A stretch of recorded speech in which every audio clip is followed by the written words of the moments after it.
Welcome to Introverts, Own Your Voice. I'm Tom Marcoux. And I'm Johanna McLeod.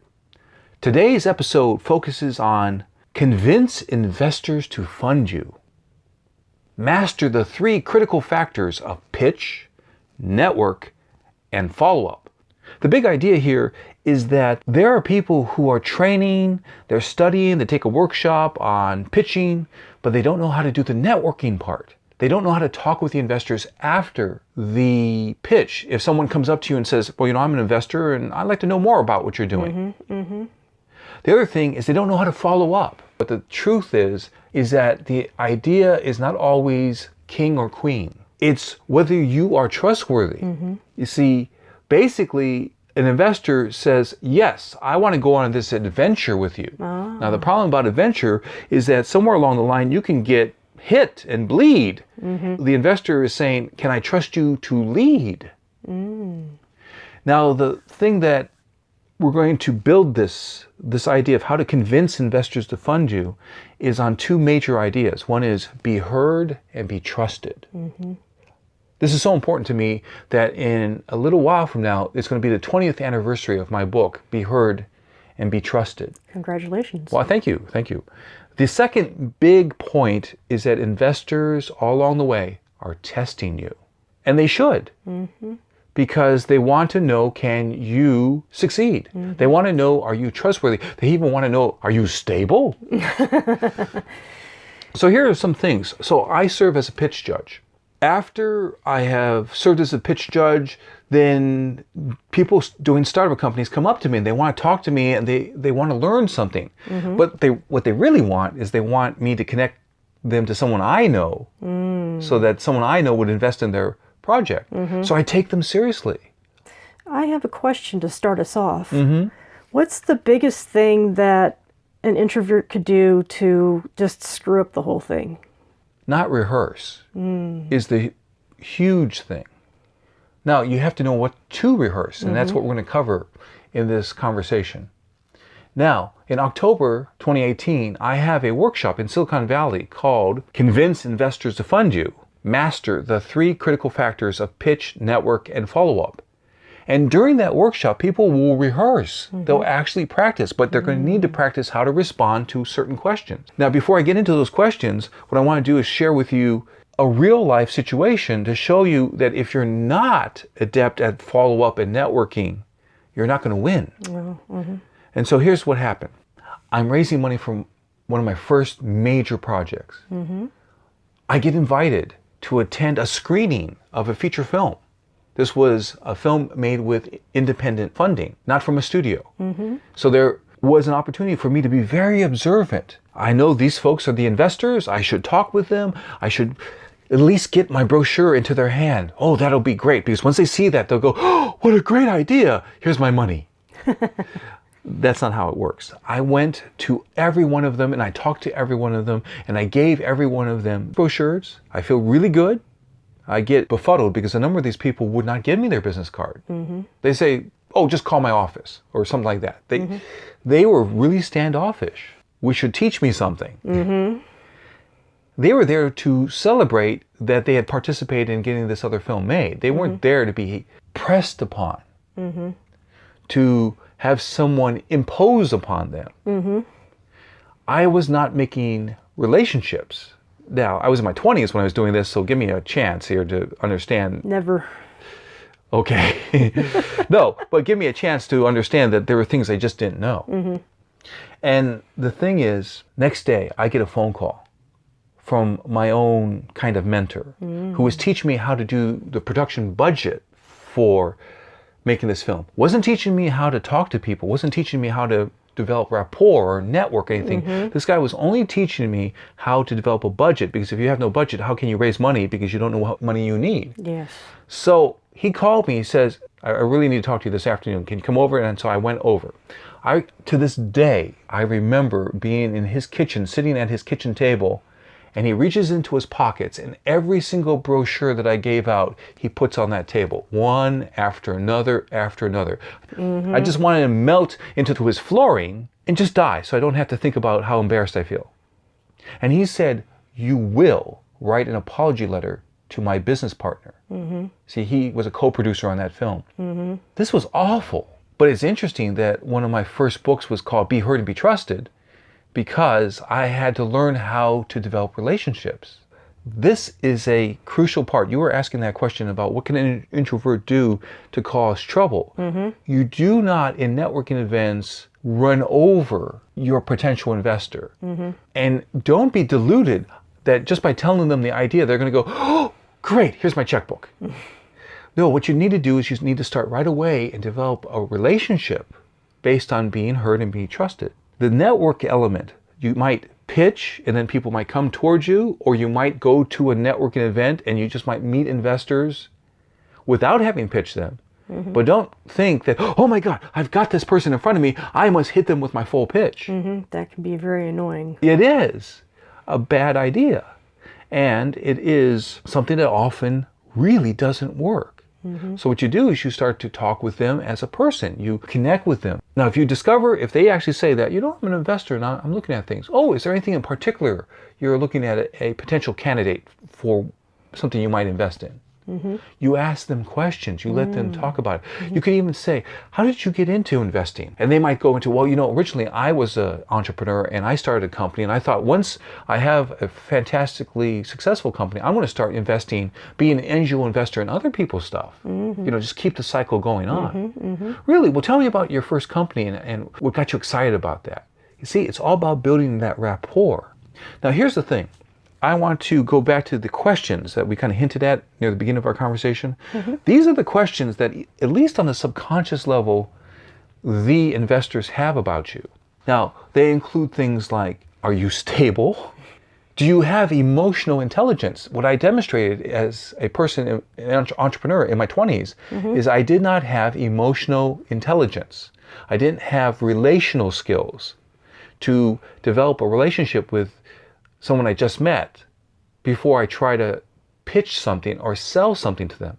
What I've learned, I wrote about this in a book called Relax, You Don't Have to Sell, which was used as a textbook for MBA students. The idea is that what I teach is something called, and I've learned this from my own mentors, enrolling. You enroll somebody, you invite them into what you're doing.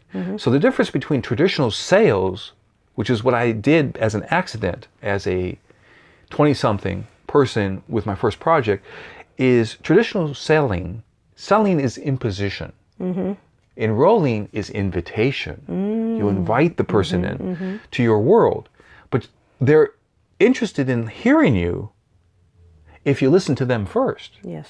And you listen to them first by asking them questions. But I want to go back. I certainly want to make sure that our audience for this broadcast knows these details. The investor wants to know, I call these the 5 C's.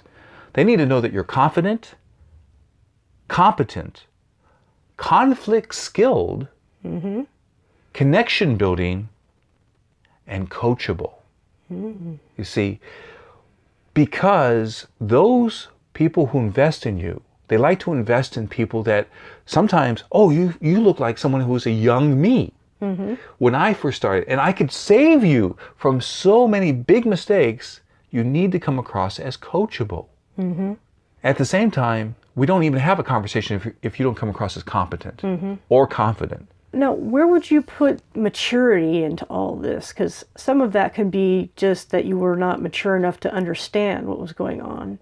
All of this is showing that you are a mature business person. A mature business person is confident, competent, conflict skilled, connection building, and coachable. That's a mature person. There are some CEOs who flame out, burn up, because they're not coachable and they're not connection building. They make decisions and then ultimately the board of directors fires them. Because they're not building connections with the board of directors. They're not building connections with their team members. And that is a form of CEO suicide in terms of being good.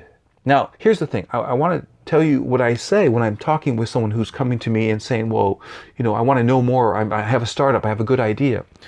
So I ask these questions. How much money do you need? Majority of the time, they choke on that question. They need to know multiple levels. So for $200,000, we can get this, this, and this done. For $500,000, if we do a round of funding for $500,000, we can get 1, 2, 3 done and A, B, C also done. Mm-hmm. Next questions that I ask, what have you finished? Next thing I need to know is, have you and your co-founders had a big disagreement yet? Mm-hmm. And how did that go? Something that I want to point out too is that before you start working with somebody, you should ask around, would you work with that person again if you had the chance? Ah, that's very, very good. That's a very powerful question. They have to have their references lined up so that an investor or someone who's doing the initial vetting of the person can ask that question. Would you work with this person again? And here's the thing though, when a couple co-founders say, oh no, we get along great, wonderful. I'm just going, well, that's lovely. And then I'm also saying that you haven't hit something. So you don't have the experience yet. Because there are people who are good as friends, but they should not be co-founders. In fact, I was talking with one of my colleagues, one of my friends here in Silicon Valley, and what is one of the number one things that knock down a startup company? It's called co-founder conflict. You see, so until you've had an argument with your co-founder, I don't know if your team there is going to survive. So you need to be conflict skilled. Someone who knows how to work with conflict, they know when to say, I'll walk towards you, so that you'll work with them, that you will walk toward them. But also they need to know when to hold their ground. Now, I've worked with some folks and I've had to fire people. See, and that's another thing you might ask. Have you ever had to fire someone? I've actually had to fire 2 friends. That's why I'm really careful before I hire a friend, because I know what can go wrong. What are the 3 biggest things that you can do to make a success? With the pitch, network, and follow-up, right? Yes, with the pitch. For the pitch, I will just briefly mention the things that I actually, when I do pitch judging, I tell them, I'm looking for this. I'm looking for the big idea. So I call this BECC. Big idea, engage with story, credible, compelling. So you get that together with your pitch, and you can carry that through your networking. You can carry that through, for example, what we really need to know when you're coachable is that there's some part of the whole picture in which the entrepreneur has a gap. And you're covering the gaps. No human being can do the whole thing by themselves. So they need to be able to cover those gaps. So that's part of that credible part and the coachable part. So that's the first thing I want to share. That element for the pitch. For the networking is very much about developing a rapport, a connection, a comfort. And one of the ways you get people to like you is they'll do a lot of listening, more listening than talking. And that helps you develop this rapport, and so the person will like you. See, we need to know you, like you, trust you. I'll say that again. We need to know you, like you, trust you if we're going to invest in what you're doing. Now, Ross Perot made millions of dollars when he invested in Steve Jobs' company called Next. And by the way, Jobs said, Apple, you want me to come back? You're buying my company next. So that's how Ross Perot made a whole lot of money when that happened. But Ross Perot was asked about this, and he said, well, I'm not really sure what Steve's doing, but I'm investing in Steve Jobs. I think you make a very good point that it's not the project that you're investing in, it's the person you're investing in. And I want to use this example. Recently I was talking to some folks. When you go into the marketplace, like for example, FedEx, the original paper that got a C, by the way, for FedEx, was about something completely different. It was not about having, overnight delivery. It wasn't about that. It was actually about dealing with percentages and credit cards and having some things go on in the plane, and that kind of thing. It was completely a different idea. So once something gets into the marketplace, you find out, is this viable? An effective thing was there was a company, they decided we're going to do 8 projects. We don't know which one is going to survive in the marketplace. We're going to do 8 projects. They were very lucky. Number 2 project was Thigh Master that came in at $100 million net income. $100 million. That was their second project, but they were ready to go through 8 projects. The other thing I'd like to say, and this is the way I describe it, you decide, okay, I'm going to sell ice cream and people are going to eat it with these spoons. And you think, okay, people are going to love this ice cream. And then people say, man, the ice cream's okay, but those spoons, love those spoons. They're fantastic. And then suddenly you do a pivot. What's great about small startup companies is you can do, if you're a good leader, you can do a good pivot and a shift really quickly. We're going to start selling these super special spoons right away. And then maybe we'll branch out. But we're going to go someplace that the audience, the marketplace wants. I also just wanted to ask one more question. When do you ask for the person to invest? You ask when it's natural for this to happen, meaning that they've had time to know you, like you, trust you. Then it becomes very simple. The thing that I learned from one of my mentors is that all kinds of things like proposals or whatever, that should be a confirmation of what you've been talking about. You know when to ask for the investment when they know what they need to know about you and the offering and the project. Then it's just a matter of continuing. You can even say, well, it really looks like, based on everything that we talked about, that you want to be involved in this. So I have the paperwork right here, and you can just okay it, and we'll just move forward. That works really well. So, Johanna, what do you feel you'll be taking forward from our conversation? I think the biggest thing is that the investor doesn't invest in your project or idea. They're investing in you and your capabilities. We'd like to share that we have an online class called the Introverts Formula to Get Clients. The next class, with some space still available, is in January 2019. So if you want to pre-enroll, you can go to getthebigyes.com and click on the contact and send us a message. Once again, that's getthebigyes.com. We're glad that you heard this broadcast, and we invite you to Click to subscribe. And then you'll be supporting me and Johanna and our message. And so now remember, Introverts can show their best self with strategy. I'm Johanna McLeod. I'm Tom Marcoux. Thank you. Be well. Bye.